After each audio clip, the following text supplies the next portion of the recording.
A China já tem fábricas inteligentes a produzir carros voadores. O Yiheng EH216 já opera voos autônomos regulares em cidades como Guangzhou e Hefei. O Govier Cab da GAC está em certificação.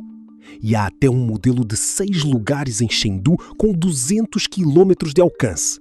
Então, por que ainda não vemos VTOLs a sobrevoar as nossas cidades todos os dias? A resposta não está na tecnologia. Está numa palavra: regulamentação. E este vídeo vai mostrar-lhe porque a indústria já avançou, mas só vai descolar definitivamente quando as regras permitirem. A China incluiu os veículos de baixa altitude no 15º Plano Quinquenal.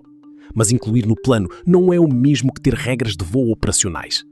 Por que a regulamentação é tão exigente? 1. Segurança de terceiros. Um VTOL a cair numa escola ou num bairro residencial é inaceitável. 2. Integração com a aviação tradicional. Rotas, altitudes, controlo de tráfego aéreo urbano. 3. Responsabilidade civil. Quem paga em caso de acidente? Fabricante, operador, seguradora.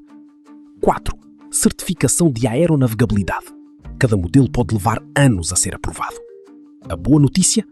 Espera-se que até 2028 vários modelos de passageiros recebam certificação.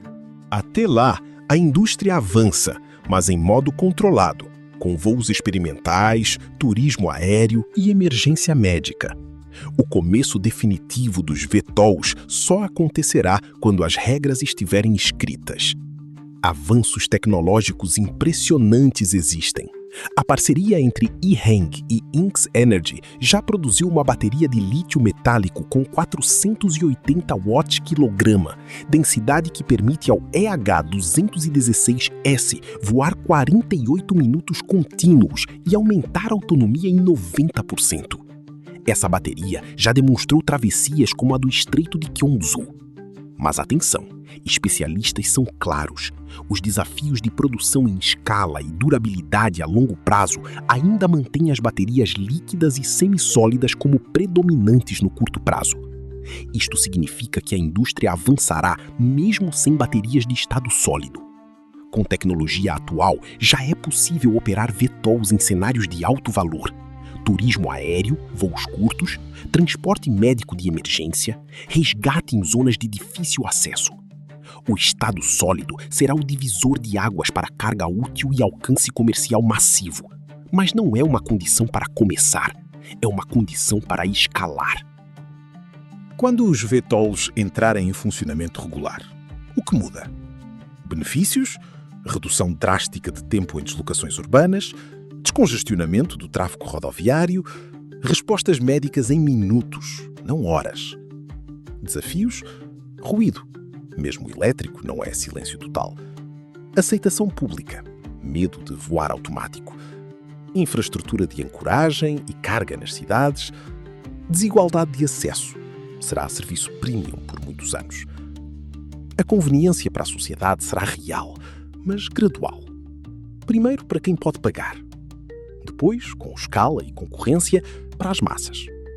Isto não é diferente da história dos automóveis ou dos aviões comerciais. A BYD é um exemplo perfeito de dinamismo industrial. O que era vanguarda ontem, hoje já é história. A 17 de junho, a BYD lança o Great Tang, um SUV elétrico de 3 fileiras com números que assustam a concorrência. Versão de topo, 950 km de alcance, ciclo CLTC. Aceleração 0 a 100 km/h em 3,9 segundos. Carregamento ultra rápido, flash charging. Suspensão inteligente DISUS-A com pré-visualização da estrada. E mais, o sistema God's Eye 5.0 oferece condução assistida em vias urbanas e rodovias. Interior com ecrãs para todos, frigorífico embutido e um lidar montado no teto. O que significa para o condutor? Um SUV familiar com performance de desportivo e autonomia de longa distância.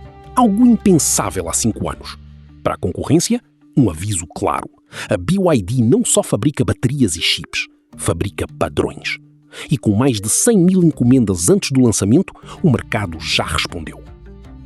Há uma sequência que raramente é dita nos vídeos otimistas sobre o futuro. Primeiro surgem as políticas, Os planos quinquenais, os incentivos, as visões de Estado. Depois veio o trabalho de regulamentar o setor. Lento, burocrático, essencial. Só então os negócios e os utilizadores colhem os benefícios. A indústria chinesa de VTOLs já tem fábricas, voos reais e certificações em curso. A BYD já tem carros que rivalizam com qualquer premium global. As baterias de estado sólido chegarão, mas não são necessárias para começar. O modernismo na mobilidade não é um evento, é um processo regulado, iterativo e inevitável. Quem esperar pelo momento perfeito vai perder o comboio. Quem entender as regras vai pilotá-lo. Gostou? Subscreva o canal para acompanhar a revolução da mobilidade, com regras, números e sem exageros. Até ao próximo voo.